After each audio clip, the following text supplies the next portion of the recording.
Magandang umaga sa bawat isa.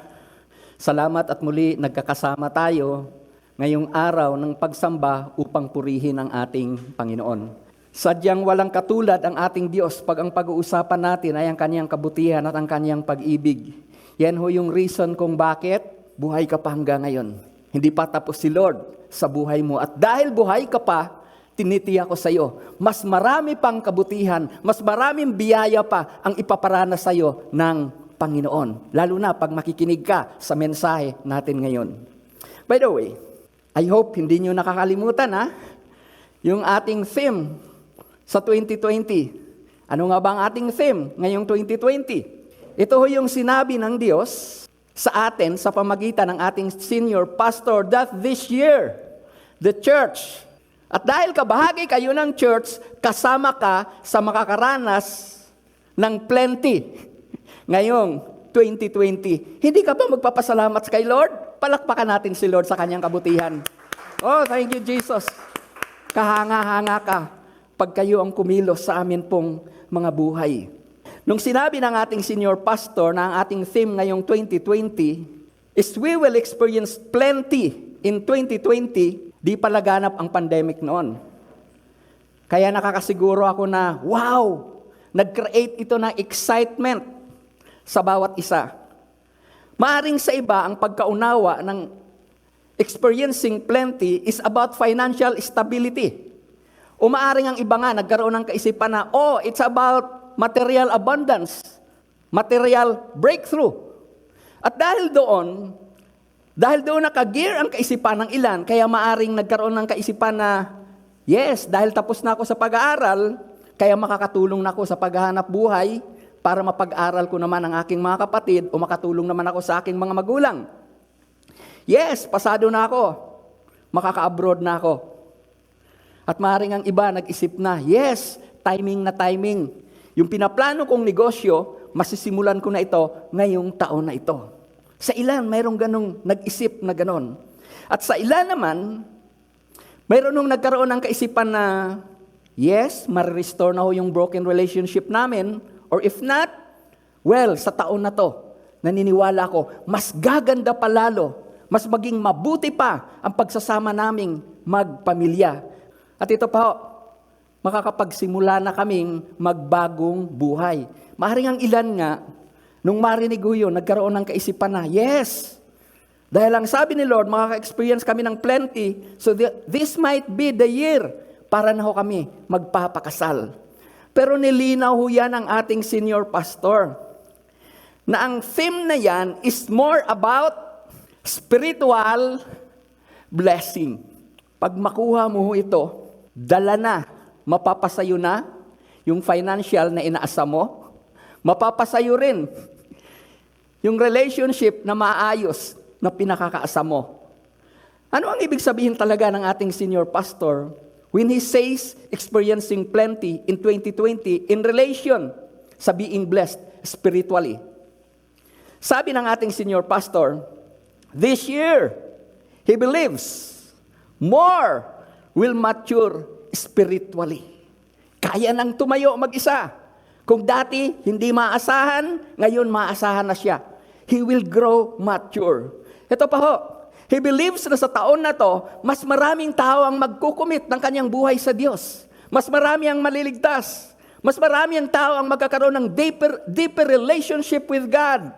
And more will experience a loving relationship with God and with the people around us, especially those that are close to us. Pero ilang araw lang, ano ang nangyari? Dumating si COVID. O ano ang ginawa ni COVID? Alam mo natin na si COVID ang naging dahilan kung bakit katakot-takot na problema at hirap ang naranasan ng ating gobyerno. Si COVID ang naging dahilan kung bakit ang economy ho ng buong mundo ay bumagsak.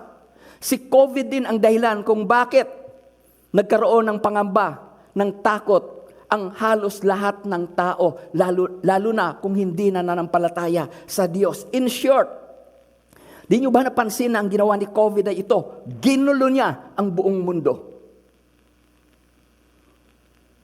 Ano pang ginawa ni COVID? Isa sa ginawa ni COVID ay yung i-hinder niya yung good plan ng mga tao. Pansinin ho ninyo. Nung wala pa si COVID, mayroon ho sa atin na, o maaring mayroon ho sa inyo na nagplanong magpakasal. And it's a good thing. Pero ano ang ginawa ng ilan sa inyo nang magka-COVID? Hindi itinuloy ang pagpapakasal. Ang iba nga, katakot-takot na paghahanda ang ginawa para sa debut ng anak. Ayan, hindi natuloy. Ano ang nangyari? Sayang ang mga naigasto na. At malamang din dahil kay COVID, ito ang ipagpipray natin na hindi maranasan ng sino man sa HTBC at sa inyo na nakikinig sa ngayon. Kasi inaasahan na sa taon na ito, baka marami sa ating mga anak ang hindi na makapag-aral. So kung may anak ka, maging concern ka rin sa anak ng iba. Kung gusto mo na siya ay mapag-aral, tutulungan ka ng Diyos para matuloy ang kanyang pag-aaral, ipag-pray mo na iyan din ang gawin ng Diyos para sa iba na nagtitiwala sa Kanya. Napakatindi ng ginawa ni COVID. Ito yung reason kung bakit ang ilan na nakaranas nito, nakaisip ng magpakamatay. And in reality, meron mga nagpakamatay dahil dinapuan ng sakit na ito. Ilan sa mga Pilipino ang nag-abroad. At alam naman natin, kaya ang tao uma-abroad, ang isang Pilipino ay pumupunta ng abroad para kumita. Pero dumating si COVID, ano ang nangyari? Bumalik, walang-wala, at ang masakla pa, nagka-COVID pa. So nakita natin kung ano ang nagawa ng COVID virus na ito sa atin na nabubuhay sa mundo na ito. At ngayong nararanasan na natin ang matinding epekto ng pandemic, I want to talk to you, XTBC. To you who listens now. Do you still believe that you could experience plenty this 2020 as a child of God? Dumaan nga yung tinatawag natin na COVID virus, pandemic o plague. Pero buhay pa ba sa'yo? Yung dati ay pinanampalatayanan mo na nagbigay ng excitement sa'yo, yes, Lord, this year, the church, you will experience plenty.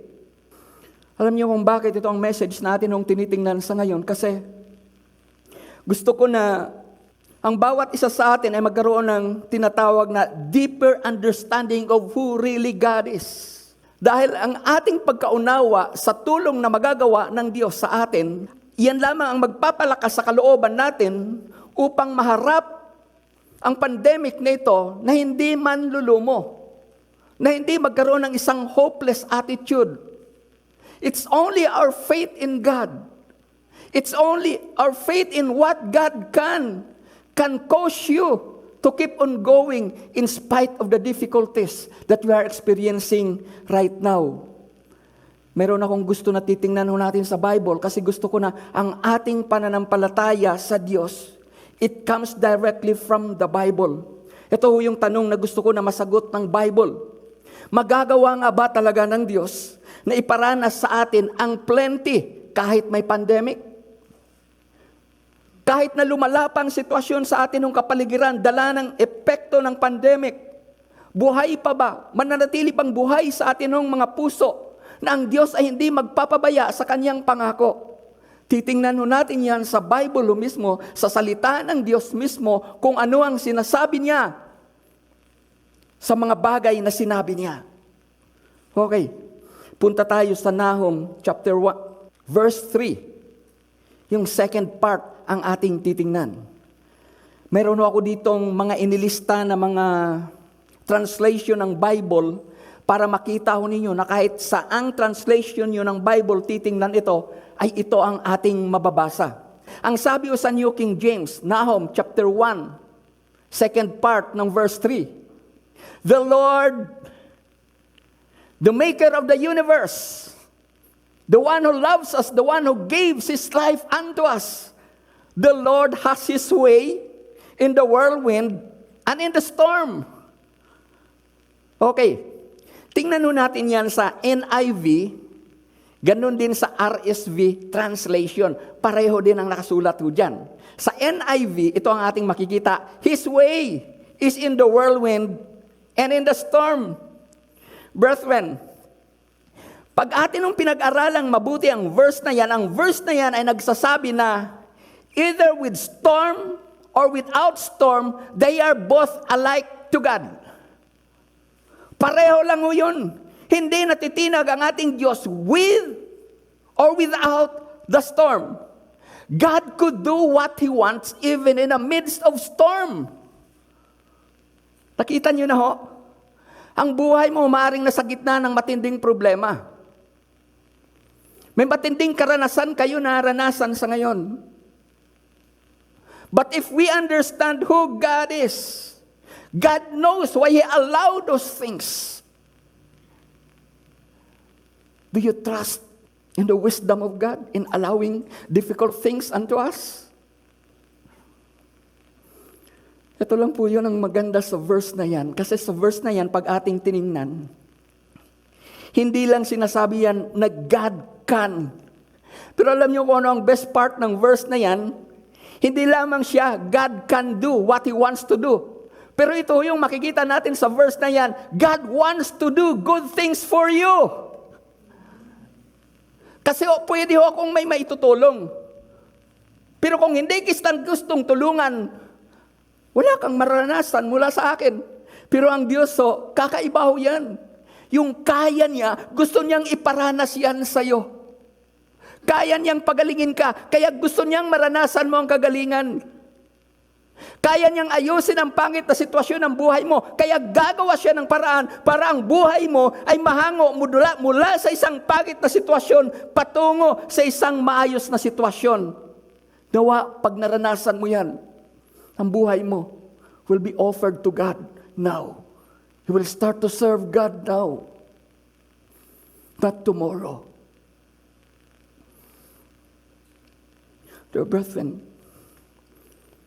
if the Lord has His way in the whirlwind, ano ang ibig sabihin nun yan?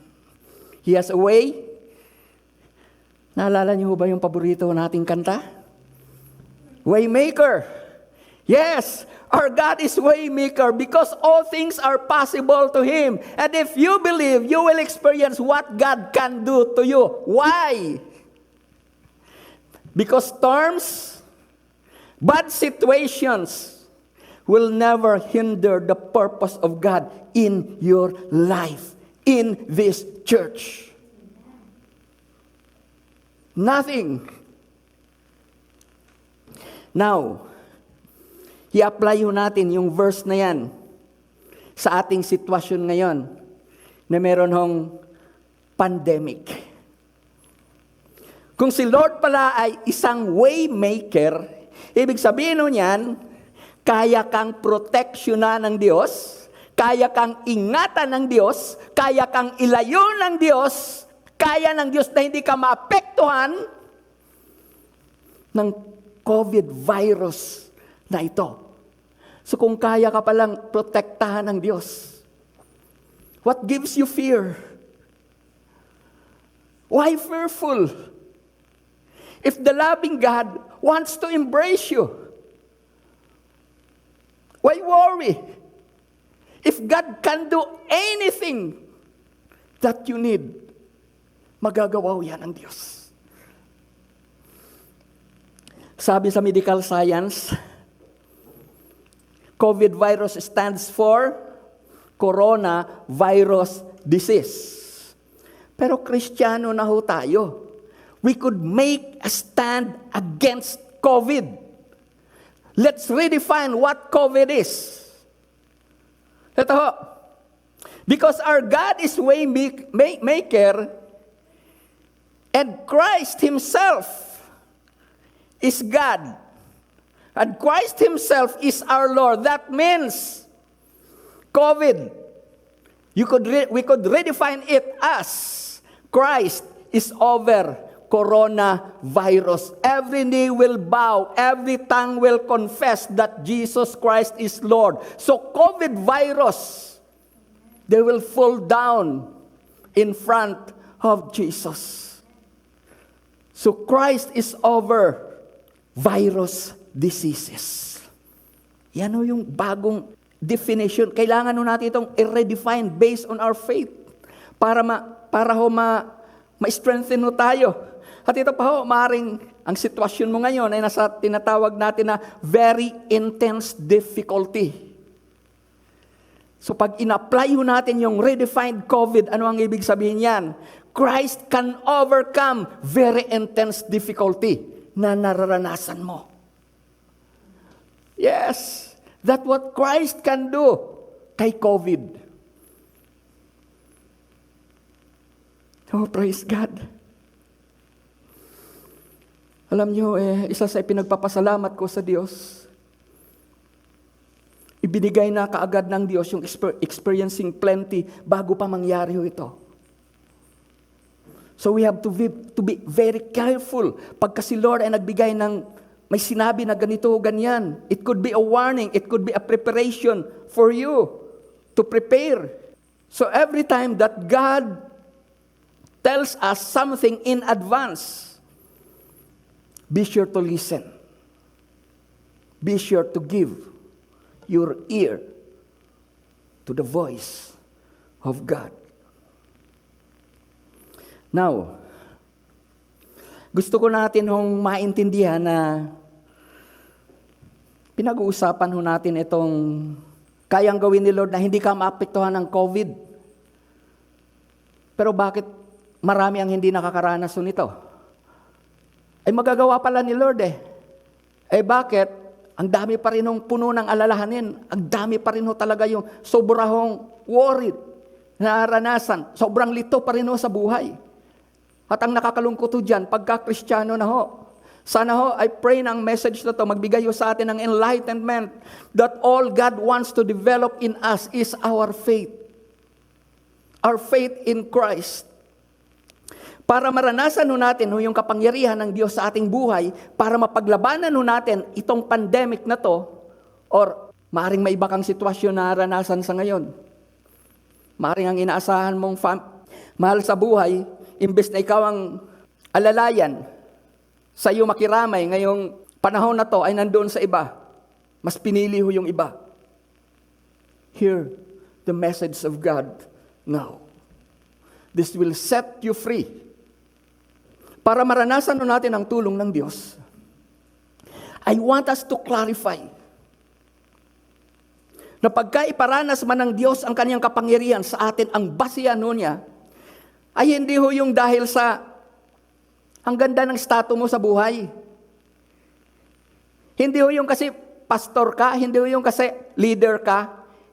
Hindi binabatay ng Diyos ang kanyang pagkilos sa atin base sa ating posisyon sa church. Hindi rin ho yan nakabase sa gaano ka na ba katagal sa church. Hindi ho yun yung basihan. Ang basihan ng Diyos kung bakit ipaparanas niya sa iyo ang kanyang kapangyarihan ay kapag ngayon ay nakikita niya ang pananampalataya sa puso mo na magagawa niyang tulungan ka anuman ang sitwasyon mo sa ngayon. Pag yan ang makita ng Diyos sa puso mo sa ngayon, pag yan ang longing ng heart mo to grow deeper in your faith, I assure you, even right now, the peace of God that surpasses all understanding will be upon you. That's the promise of God.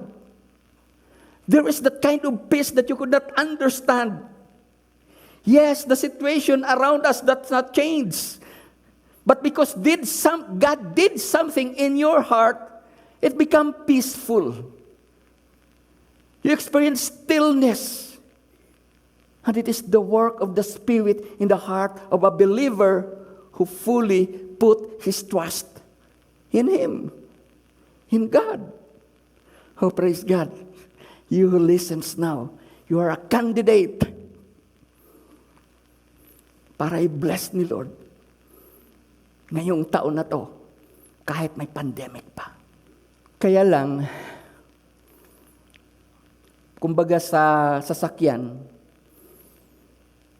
napa-flat ho yung tire. So pag in-apply mo yan sa faith, may panahon na kung minsan, yung ating pananampalataya ay nananak out ng mga difficulty sa buhay. Napangihina ho tayo ng mga bagay na ating inaasahan na hindi pa rin ho nangyayari. Alam niyo, yung mga disciples ay nagturo sa atin. Yung mga kasama mismo ni Jesus ay nagturo sa atin oras. Kung ano ang narapat na gawin, oras na ito ay maranasan ng isang mananampalataya. The disciples himself, those that are under the leadership of Christ himself, experiences this. And they are teaching us what we must do. Ano ang sabi ho nila? Ito, napakasimple hong panalangin. Pag nanghina ang atin ng pananampalataya, ano ang solusyon? Prayer. At ito yung prayer na makakatulong sa iyo. Luke chapter 17 verse 5. Sabi ho diyan, and the apostles said to the Lord, ito yung prayer niya, Lord, increase our faith. Pero maaari hong mayroong nag-iisip sa inyo, ay disciple ho yan ang nagsasabi, apostle ang nagsasabi ho yan na Lord, increase our faith. Ako, maaring may nakikinig ho sa inyo na hanggang ngayon, maaring hindi mo nakukonsider ang sarili mo na disciple. Maaring hanggang ngayon, hindi mo pa rin ikukonsider ang sarili mo na ikaw nga talaga ay sumusunod sa Diyos. Pero ang sitwasyon na iyong nararanasan ay alam mo na hindi mo kaya. Puntahan natin yung Mark chapter 9 verse 24. This is about a father. Hindi pa ho mananampalataya ni Lord. Naririnig lamang niya na si Lord ay nagpapagaling. Naririnig lamang niya na si Lord ay gumagawa ng mga himala. At dahil kailangan ng kanyang anak ang kagalingan, hindi mo makapagsalita at hindi mo makarinig. Mula pagkabata, iyon ang kalagayan ng kanyang anak. And then here, it might be sa mga tao na kanyang nakakasalubong, there is Jesus there who set the captives free. Pumunta ho siya doon. At ang sabi ho sa kanya, mangyayari sa iyo kung may pananampalataya ka. Pero ito ang sabi ho niya, Lord, I believe, help my unbelief. Alam niyo yung ginawa ho ng tatay na yan, he just humbled himself, Lord. Naniniwala ko na may magagawa ka, pero hindi ho sapat ang pananampalataya na meron ako sa ngayon. Pero tulungan mo ako na manampalataya, tulungan mo ako na magtiwala, na yung narinig ko na ginawa mo sa iba, ay gagawin mo rin sa anak ko. Nung sinabi ho niya yan, nung nanalangin siya ng ganyan, kaagad, pinagaling ng Diyos yung kanyang anak.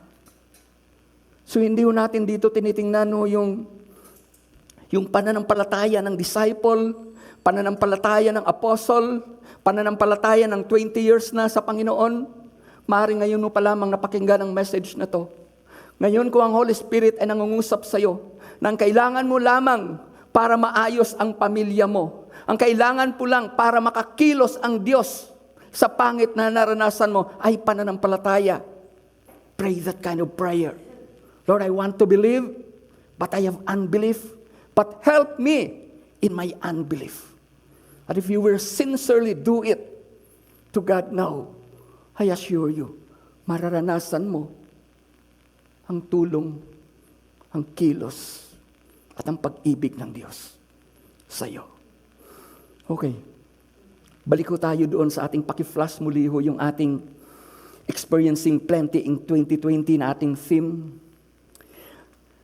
Pag nakikita ho natin yan, dahil yun ay declaration from God Himself through our senior pastor.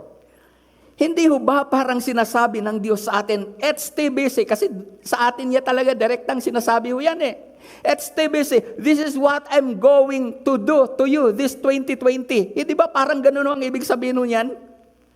Kasi hindi naman yan galing sa ating senior pastor lang Hindi niya sasabihin mo yan kung hindi yan sinabi ng Diyos sa kanya na ito ang sabihin mo sa mga taga-HTBC. Kaya kung atin po talagang i-analyze yan, parang sinasabi sa atin ng Lord, HTBC, ilagay mo ang pangalan dyan. You will experience plenty in 2020. Yes, ilagay mo ang pangalan mo dyan. HTBC, pangalan mo ang ilagay mo doon. O ikaw na nakikinig, ilagay mo ang pangalan doon. I-claim mo yan. I could assure you, based on your faith, you will experience that plenty that God says you will experience, we will experience plenty in 2020. At dahil lang Diyos ay hindi apektado ng pandemic, ano ang ibig sabihin? Mararanasan pa rin natin ang plenty ngayong 2020. Oh, praise God. Our God is way maker, miracle worker. Sayang, wala akong backup. Ang boses ko ay pang-chorus. Makakakanta ako pag ako ay nasa likod. Ang atin hong Diyos ay kumikilos sa paraan na hindi talaga natin nalalaman. Kung minsan, mabibigla ka na lang. Yung need na pinagpipray mo, yun ba para bang ang concern na pinagpipray mo, minsan gigising ka na lamang sa umaga, solved na. Amen. Ang tindi ng atin hong Panginoon. Wala ho siyang katulad. Wala na ho ibang dahilan kung bakit tayo sa church titingin pa sa iba. Follow Jesus now, wherever you want to lead us. Sabi ni Lord, let's stay busy. You will experience plenty this 2020. So para makuha nyo ang kasunod na point ko, ibigay ko ang illustration na to. Ang isang mangingisda, kahit mag-pray pa ito araw at gabi, ng blessing, ay di naman kusang tatalon ang isda sa kanyang bangka. Kahit mag-pray pa siya ng araw at gabi, Lord bless me. Paano ibibless ng Lord ang fisherman na yan na nagpipray? Kailangan niyang pumunta sa laot, mangisda, kalakip ang pananampalataya na bibigyan siya ni Lord ng wisdom kung paano makahuli ng maraming isda. In short, kailangang may gagawin siya para maranasan yung blessing na inaasahan niya. Relating that example to our topic, ano ang narapat nating gawin para ma-bless tayo spiritually? Kasi yung experiencing plenty in 2020 is about spiritual blessing naman talaga yan eh. So okay, hindi ito yung panahon para umihi ka. Hindi ito yung panahon para lumabas ka. This is the message that you need. So stay. Please. We all need this message. How to experience plenty in 2020. Yung atin ng mga napakinggan mula kay Pastor Sam, sinimulan ang topic about love ng ating senior pastor. Ipinagpatuloy din ito ni Pastora Dayan. Yun ang ating pag-uusapan. Dahil yun yung sagot, how to experience plenty in 2020. Dalawang main verses, kung hindi ako nagkakamali, for Sundays na ho, na ito ay paulit-ulit. Itong dalawang verse na to, mapa-Sunday preaching man, or yung intercession natin, hindi nawawala ang main verses na ito. Ang tinutukoy ko ay yung nakasulat sa John chapter 12, verse 24 to 26, at yung isa naman, yung nakasulat sa Luke chapter 10, verse 39 to 41. Pero sa ating titingnan ngayon, dalawa lang naman ito eh. Pero unahin natin yung number 2. Yung number 2 ay makikita ho natin ito sa John chapter 12, verse 24 to 26. Okay, samahan niyo akong basahin ito at hingin ho natin kay Lord na ipaunawa niya kung ano talaga ang real meaning ng verse na to. John chapter 12, verse 24 to 26. Sabi ho dyan, most assuredly I say to you, unless a grain of wheat falls into the ground and dies, it remains alone. But if it dies, it produces much fruit. Okay, dyan lang muna tayo. Yung verse na yan ay patungkol yan sa example na ipinakita ni Jesus. Ang sabi niyan, if it dies, it produces much grain. Ang isa sa reason kung bakit pinili ni Lord, mas ginusto ni Lord na mamatay doon sa krus ng Kalbaryo Kasi nakita niya na yung ginawa niya doon na pananampalatayanan ko, he see me as a fruit. Kaya nung pumayag siya na mamatay doon sa krus ng Kalbaryo, ang nakita niya doon ay mga mananampalataya. Mga tao na maglilingkod sa Kanya. Mga tao na magpapakita ng kadakilaan ng Diyos sa iba. Nakita niya ang HTBC, yes, magpo-flourish ito. Nakita niya, ikaw na nakikinig sa ngayon, na ang buhay mo ay magpo-flourish. Magiging magandang patuto ka sa mga tao na nakapaligid sa iyo. Ikaw ang gagamitin ng Diyos para ang mabuting balita ay makarating doon sa mga tao na hanggang ngayon ay ayaw kumilala kay Jesus bilang sariling Panginoon at tagapagligtas ng kanyang buhay. Ang sabi niyan, if it dies, yes, Lord, I believe in what you did on the cross of Calvary. That's why I've been saved. And that message that I received from you, that's what I will say also to those people. And it's a blessing. Kasi ikaw na nakita ng Diyos na mananampalataya sa Kanya. Ito, gagamitin ka para lumaganap, para dumami pa ang fruit. And that fruit are the servants of the Most High God. Okay, tuloy natin. Verse 25. He who loves his life will lose it. Okay. Diyan makikita natin ngayon yung gusto kong point number 2 na how to experience plenty in 2020. He who loves his life will lose it. And he who hates his life in this world will keep it for eternal life. Ano ang makikita natin sa verse na yan? Para ma-experience natin yung plenty ngayong 2020, then we have to put away all self-interest. Pag sinabi natin, we have to put away all self-interest. Ang mahalaga ngayon sa iyo ay ang tao na nakapaligid sa iyo. Doon ka ngayon nakafocus kung paano magbe-benefit yung mga tao na nakapaligid sa iyo dahil sa pag-ibig na makikita sa akin at sa inyo. Oh Lord, tulungan po ninyo kami na lubusan namin itong maunawaan. Alam niyo ako kung minsan I've been a victim of this. I say love, but my act does not portray love. Let's pray na maunawaan natin ang lubusan ng mga ito. Because this is one of ito yung isa sa mga paraan para maranasan natin yung tinatawag natin na fruitfulness, na blessedness. Yung makaranas tayo ng plenty.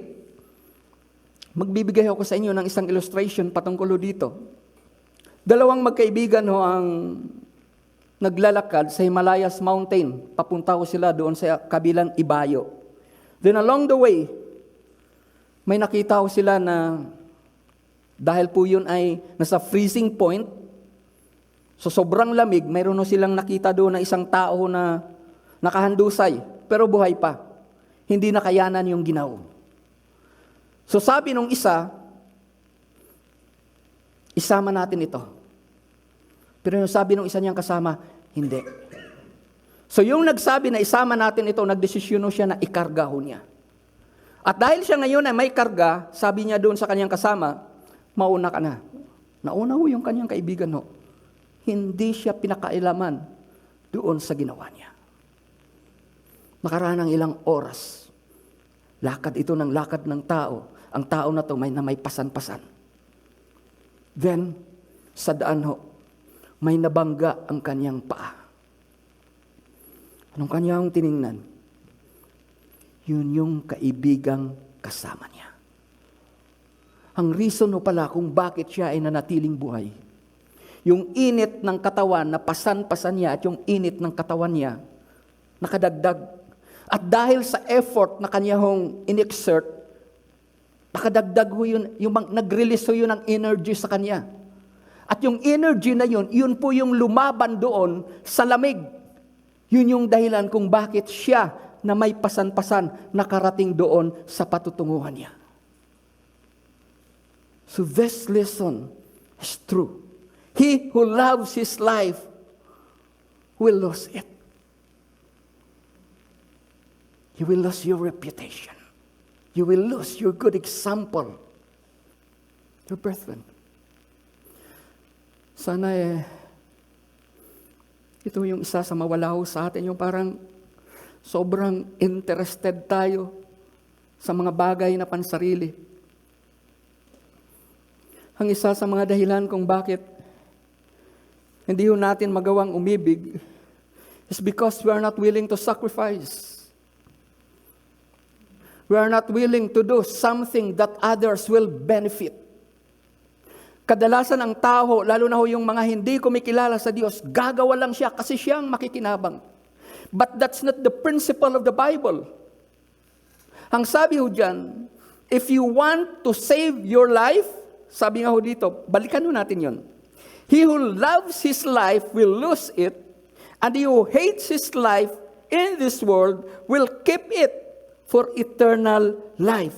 You will hate your life in this world. Okay, tingnan mo muna natin ang mabuti ho yung his life in this world. Okay, kung mapapansin ho ninyo, ang tao, nag-gear ho siya doon na kailangan ho yung ang reputation niya ay hindi madungisan. Kaya minsan marinig mo yung kataga na huwag mong sirain ang pangalan ko. Oras na may marinig ko siya na something negative, either it's true or not, nagre-react ko siya. That's the human life in the world. May pinoproteksyonan mo siya. Na reputation niya. It's an ego. It might be an ego.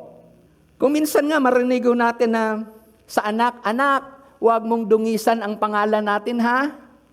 What does it mean? Life on earth. Gusto niya na ang kanyang pangalan ay nakadikit doon sa poste. Halimbawa, San Juan Street. Yun, apelyido niya yun. Yun yung gusto niya. Kaya pag sinira mo yan, hindi na yan mapapalagay dyan. Hindi ko na matatanggap po yung honor na para sa akin kasi nasira. So ang sabi ho dito, he who hates his life in this world will keep it for eternal life. Sabi ko sa inyo kanina, ang isa sa mga dahilan kung bakit hindi natin magawang mahalin ang mga tao kasi we're not willing to sacrifice. Ayaw natin na yung gagawin ho natin, iba ang mag-benefit. Yun ang dahilan kung bakit kung minsan na ang ginawa mo tapos iba ang napangarangalan, sumasama ang loob mo. Kakurakin mo agad, pastor, hindi ho siyang may gawa ho niyan, ako ho yun. Minsan meron na tayong ganong klaseng attitude. Ayaw mo na yung ginawa mo, ang credit, mapapunta ho sa iba. Alam niyo kung hindi ho yan ginawa ni Jesus, wala hong save. Yung kamatayan niya sa cross, sino ang credit noon? Nag-credit noon. Tayo. Tayo ang nakinabang ho noon. Hindi maganda ang kanyang naranasan. Pero ang nakinabang doon, tayo. That's the goodness of God in reality. Huwag kang mag-alala kung hindi ka na-recognize dito sa heaven, ang daming magtataka. Ikaw pala ang may gawa niyan. Dito, na-recognize ka, 10 tao. Okay, na-recognize ka dito sa church natin. Ilan ho tayo? 1,000. Meron kang ginawa na hindi na-recognize dito. Nakita ho yun ni Lord. Doon, milyon-milyon. Maririnig ho yung mabuting bagay na ginawa mo. So, mamili tayo. Recognize tayo dito, 1,000 lang. O doon, milyon-milyon. Ito pa ho. Kung ikaw na nakikinig sa ngayon ay gusto mong makuha ang attention ni Lord, then, be a servant. Pag sinabi kong be a servant, let others benefit from what you have. That's servanthood. Yun eh. Ang servant, ang makikinabang ay iba sa ginagawa mo. Yun ang servanthood. And that's exactly what Christ has shown to us. Yun exactly. At ito pa ho, kailanman si Lord hindi gumawa ng isang bagay para sumikat. Hindi ho. And that's an attitude of a good servant. Ito ho, dyan sa verse na yan, mayroon nung nakalagay dyan na, Him my Father Oh, praise God. It is the Father that will honor us. At ito ang lagi ho nating tandaan, pag si Lord ang nagbigay ng parangal, tiyak iyan ay hindi sa salita lang. Sigurado, magiging visible at makikita, so in short, mararanasan mo yan. Kung minsan yung mga plague natin nagpapasalamat kami kay ganito sa kanyang ginawa, ayun lang yun, tapos na. But no, with God, it's not only words. Magiging visible ho yan. Pag sinabi ni Lord na hindi kita pababayaan ngayong 2020, mararanasan mo ang kamay niya na umiingat sa'yo. Pag sinabi ni Lord na i-bless kita ngayong 2020, makikita mo na si Lord ay gagawa ng paraan. Kahit pandemic, i-bless ka pa rin niya. O ito, patutuhanan ko sa inyo Pandemic, pero may bago akong sapatos.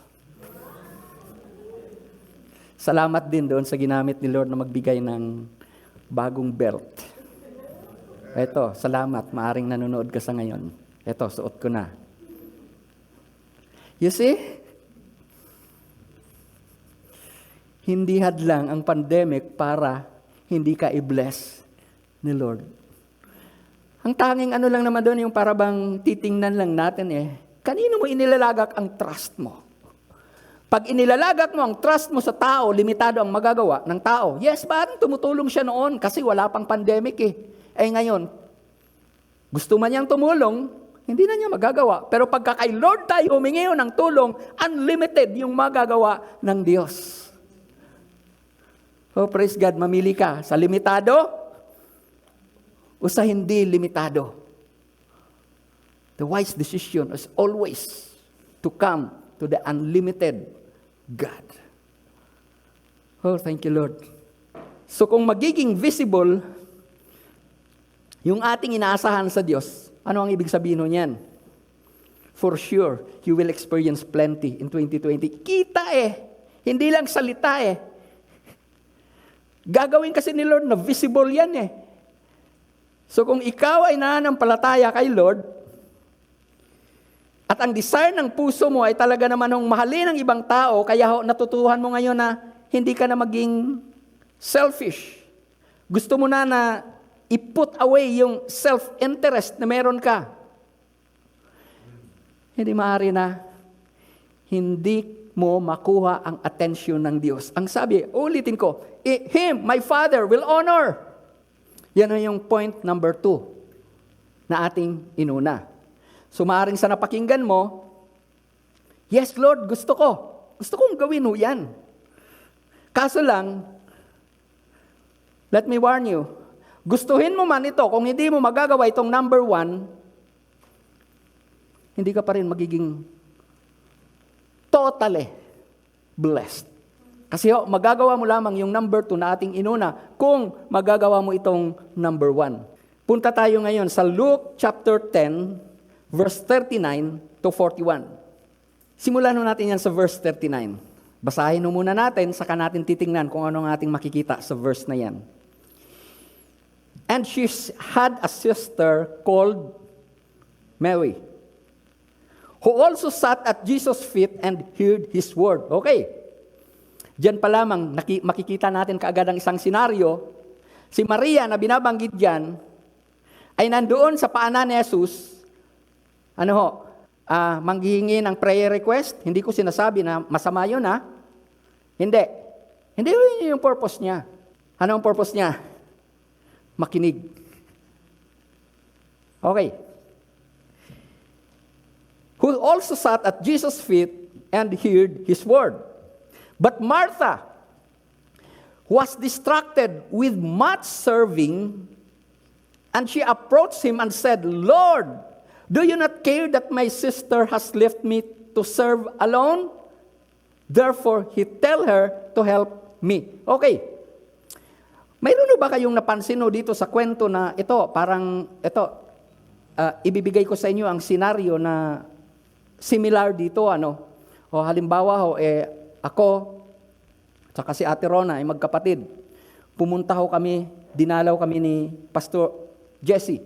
Dahil dahil si Ate Rona, sobra talaga hong sipag niyan, so abalang-abala siya sa pagluluto. Nandoon pa naman ho yung mga nagmamahal sa ating senior pastor. So marami yon. Abalang-abala siya. O ngayon, napansin niya, hindi ako tumutulong sa kanya. Tama ho ba yun na ang kanyang ginawa? Pumunta siya kay Pastor Jesse, hindi sa akin. Nakuha niyo? Normally, hindi ako pupunta ho doon sa nagsasalita. Kakausapin ko yung kapatid ko, o asawa ko, o anak ko. Pwede ho ba tulungan mo naman ako? Nakita niyo, napaka-awkward, ano? Tuturuan pa si Lord kung anong dapat na gagawin. Ganun ho tayo eh. Tuturuan pa natin si Lord kung paano tayo i-bless. Tuturuan pa natin si Lord, Lord, yun ang gusto kong mapangasawa. Yun ang gusto kong baguhin mo para maging boyfriend ko, para maging girlfriend ko. Tinuturuan ho natin eh. And that's not good. Pag ginawa mo yun, iko-correct ka ni Lord. Tuloy natin ang kwento. And Jesus answered and said to her, Martha, Martha, you are so worried and troubled about many things, but one thing is needed. Okay, dito natin kukunin yung number 1 point natin, how to experience plenty in 2020. Yung number 1 point natin ay ito, put God first. Yung kanina, yung pangalawa nating titingnan, put away all self-interest. Dito naman, put God first. Ano ang ibig sabihin ho niyan? Hindi ho ba yan loving God first? So nakita nyo? How to be blessed this 2020, how to experience plenty in 2020, it's all about loving God and loving people. Pag magawa ho natin ito, humanda ka. Ang sabi ni Lord, hindi kunti, plenty. Plenty. Ano pag sinabi yung plenty? There is an abundance. There is much more than what you need.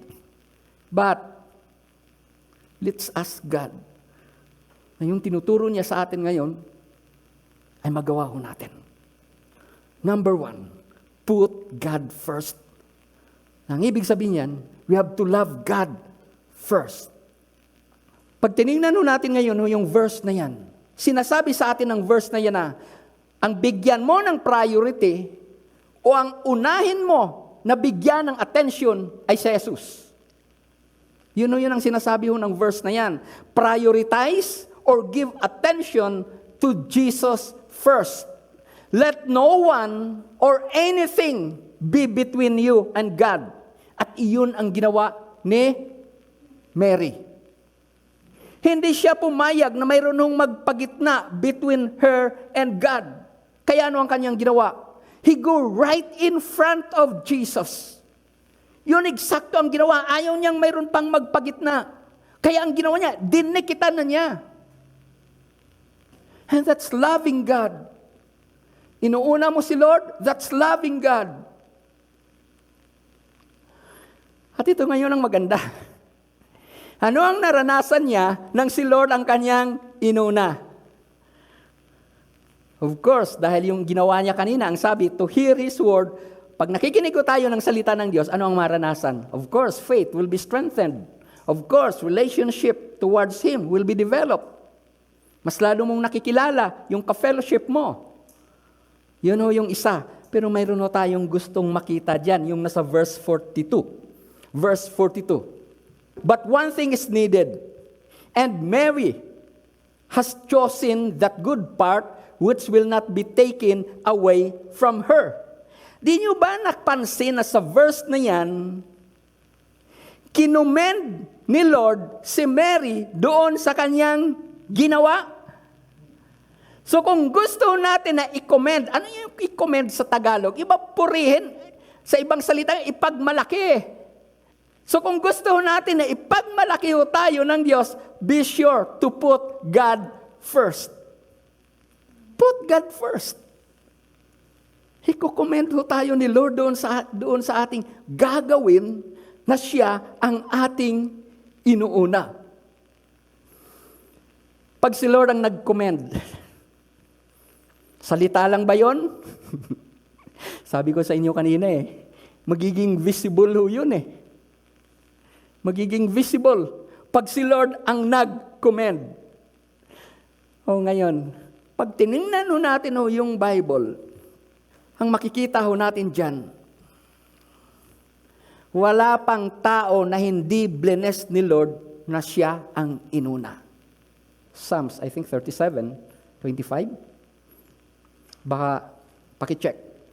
Ano ang napansin doon ni David nang isulat niya ito?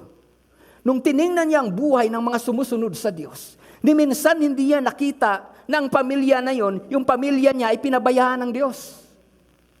Hindi niya napansin na sa kanyang pangit na sitwasyon ay pinabayaan siya ng Diyos. Matanda na ako, pero mula pagkabata, I have been young. Yan ang mararanasan, yan ang ipaparanas ng isang tao na ang kanyang tiwala ay ipinako sa Diyos. I have been young and now I'm old. Yet I have not seen the righteous forsaken. Ni minsan hindi tayo pinabayaan ng Diyos. At pag ang Diyos ay nagsabi na hindi kita pababayaan, I will be with you till the end of age. Ang ibig sabihin, hanggat buhay ka dito sa sanlibutan, kasama mo, katabi mo, hindi ka pababayaan ng Diyos. Patuloy kang yayakapin ng Diyos. Pangako yan ng Diyos doon sa magtitiwala sa Kanya, sa mag-aalay ng buhay sa Kanya, sa mga tao na ang laging uunahin ay walang iba kundi ang Diyos. I have not seen the righteous forsaken. Oh, praise God. Maring napapabayaan ka ng asawa mo, expectation mo, hindi niya namimit. Ang anak mo hanggang ngayon, hindi pa rin maganda ang pinakikita sa iyo. But God does not forsake us.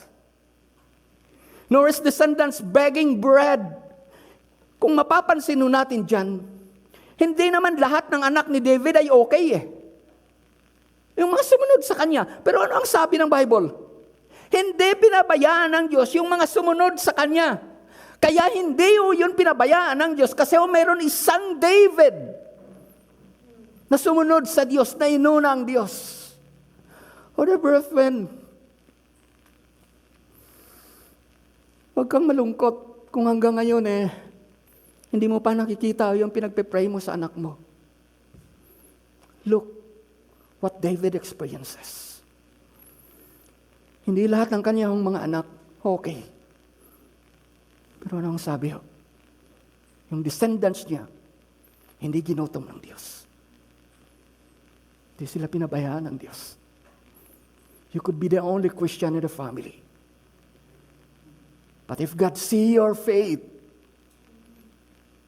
maaaring ikaw ang dahilan, yung pananampalataya mo para sa mga anak mo na hindi mananampalataya, ang reason. Kaya walang masamang nangyayari sa kanila. Alam niyo, nang tiningnan ko ang sarili ko. Alam niyo, sa amin nung magkakapatid, 2 lamang kami ang Christian. 2 pa lamang kami. Pero ito ang nakita ko sa akin ng mga kapatid. Hindi sila mga mananampalataya. Pero binigyan sila ng Diyos na mapapangasawa na maayos.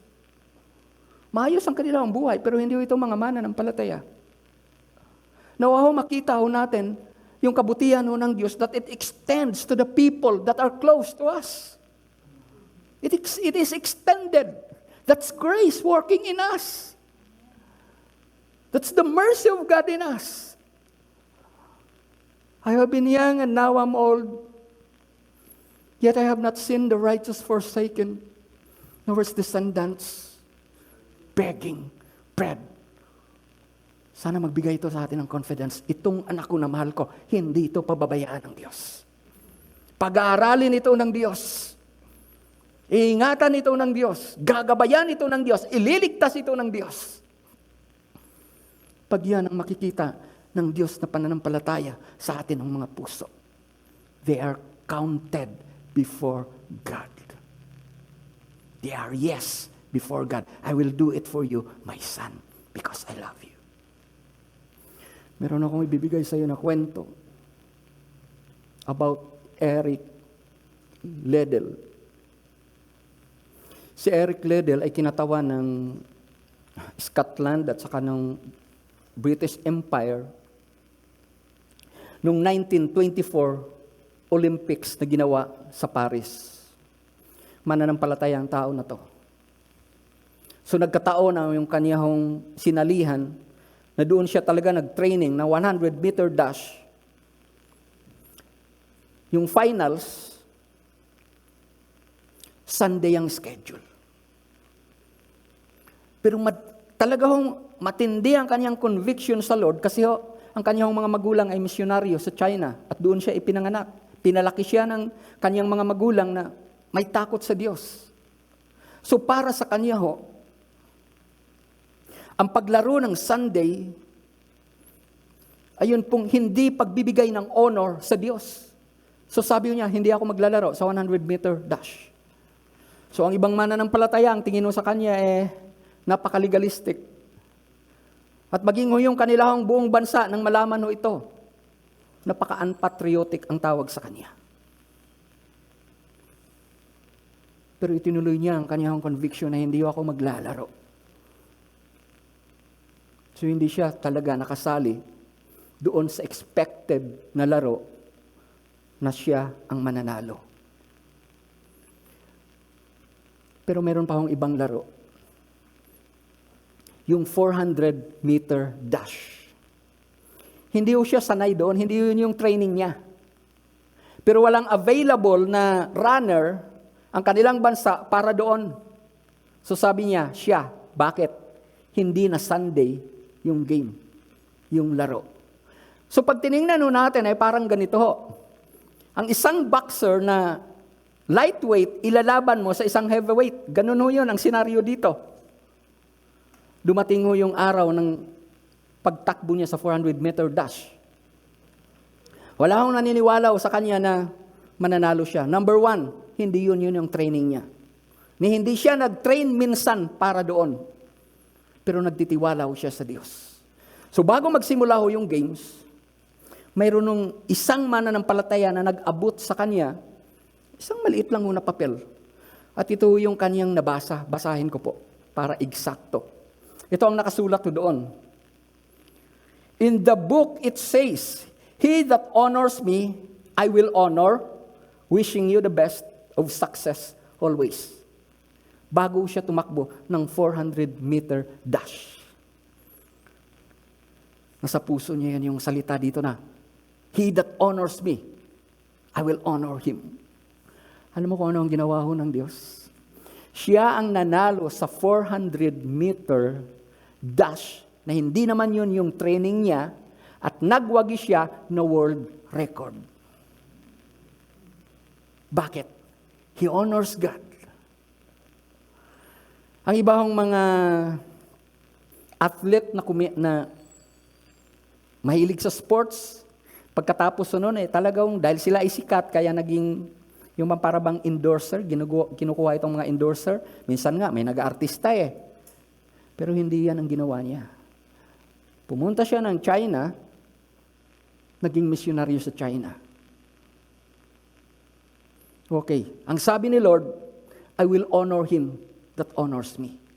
Yes, nanalo siya ng 400-meter dash line na hindi yun yung practice niya. Pero yung sabi ni Lord na I will honor him, hindi pa pala tapos. Noong 1981, meron nung isang producer na nakaisip na ang kanyang buhay ay igawa ng pelikula. At yun ay pinamagatan na Chariots of Fire. Yung Chariots of Fire, base yun sa buhay ni Eric Liddell. Muli, pinatunayan ng Diyos yung kanyang sabi na, "He that honors me, I will honor him." Hindi nila inaasahan na yung kanilang movie na yun kasi hindi naman yun malaki ang ang ginasto nila Mapasama doon sa tinatawag na Oscar Award. Na maging part. At ang nakalaban niya doon ay yung kung ilang doble ang gasto sa paggawa ng pelikula. Samantalang sila konti lang ang kanilang ginasto. Again, what did God do? Yung naging best picture ng time na yon, nakuha ng Chariots of Fire. At yung movie na yon ang nakakuha ng isa sa pinakamaraming award ng year na yon. Naging laman din ito ng dyaryo yung movie na yun worldwide. Si Eric Liddell ay namatay na noong 1945 sa brain tumor. Pero maging noong 1982, ino-honor pa rin siya. Gumagawa pa rin ang Diyos na hindi mabaliwala yung ginawa ni Eric Liddell na unahin si Lord sa lahat ng sitwasyon. Dear brethren, hindi maaari na pababayaan ka ni Lord pag nagdesisyon ka na siya ang unahin natin. Ngayong pandemic na ito, alam natin na nakapaligid sa atin yung kahirapan. Nakapaligid sa atin yung tinatawag natin na COVID-19 virus. At kung nais natin na sa panahon na to ay maranasan ang kapangyarihan ng Diyos, kung gusto natin na sa panahon na to patuloy nakikilos ang Diyos sa buhay ko, sa buhay nyo, sa buhay ng mga mahal ninyo, isa sa number 1 na dapat nating gawin, unahin natin lagi si Lord sa ating mga buhay. Put God first. There's a need, call to God first. There's a problem, lift it up to God first. You need something, call to God first. You want to make a decision, before making that, be sure to ask God's wisdom first. Put God first. Sana ho mawala na ho sa atin yung mga kataga na, Lord, saka na ako mag-aalay ng buhay sa'yo pag nagawa ko na ito. Brethren, that might be too late. When you heard this message about experiencing plenty in 2020, na ang main point is about putting away self-interest and putting God first, God wants you to make that decision now, to make Jesus first in your life now. Gusto mong maranasan na hindi ka pababayaan ng Diyos? Gusto mo na yung sirang pamilya mo ayusin na ng Diyos? Gusto mo na yung pangamba, yung takot na meron ka ay mapalitan ng kapayapaan, ng kapanatagan galing sa Diyos? Put God first in your life now.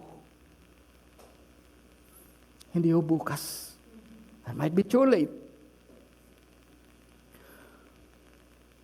Alam niyo, yung the best time to spend with God is not tomorrow. It is now. It is always now. Tomorrow might never come. Pag atin hong in-spend kay Lord ang atin hong best time, mararanasan mo rin ho yung closer fellowship with God. At dahil nabubuo sa iyo ang closer fellowship with God, doon din mabubuo sa puso mo na ang reality, magiging reality sa iyo si Lord. Magiging buhay sa iyo si Lord. Hindi siya magiging yung parabang alien, na parang naririnig mo lang siya, pero wala kang nararanasan patungkol sa Kanya. Naririnig mo lang siya, pero hindi mo pa exactly nararanasan kung ano o kung sino siya talaga. But if you will put God first, if you will spend your time with God now, I could assure you, God will make His reality to you now also. Maging real ang Diyos sa buhay mo. Mararanasan mo, ipaparanas niya sa iyo ang pag-ibig, ang pagkalinga na hindi mo pa naranasan sa buong buhay mo. Dear brethren, bakit kailangan nating si Lord ang unahin sa ngayon? It is our faith only in God that will keep us through in this situation now. The best of men will not survive. Those who do not believe in God, it is impossible for them to survive sa pandemic na to. And the only person that could ever help you now is God. So make that decision. Put Jesus first in your life now. Brethren, gusto ba talaga natin na mabless tayo ni Lord ngayong 2020? Yun yung sabi niya, experiencing plenty in 2020. Then, let's make it our aim to put God first and be sure, wala ho tayong self-interest doon sa mga bagay na ating ginagawa. Tandaan ho natin ito. Pag binahal natin si Lord ng una, saka yung mga tao na mahal niya ay atin ding mamahalin, then, I assure you, we are a sure recipient of God's abundant blessing this 2020. Kung pananaligan mo ang mga pangako na yan ng Diyos sa ating mga buhay, yun ang magiging source ng peace habang nabubuhay ka sa sanlibutan na to. Dear brethren, come to God now. Sa mga first-timers na nakakarinig ng message na ito, sabi ko sa iyo kanina, you could not make it without God. Hindi mo maayos ang naranasan mo na hindi maganda without God. You have done it before many times, different things. Ang dami ng tao ang hiningan mo ng advice, but nothing happens. Now, what you hear ay ang solution doon sa inaasa mo. I'm presenting to you Jesus, the only one who could ever help you. Come to God right now. He's just a prayer away. Hindi mo kailangang pumunta sa kung saan para maranasan ang Diyos. Right now, where you are, you could experience God. All that He wants you to do is to humble yourself now before Him. Sundan mong maikling panalangin ito bilang tanda na ang buhay natin ay ilalagak natin mula ngayon sa Diyos. Father, in Jesus' name, I bow down myself before you. Lord, pagod na ako na mamuhay sa sanlibutan na ito na walang Diyos na nakakapitan, na walang Diyos na umagapay.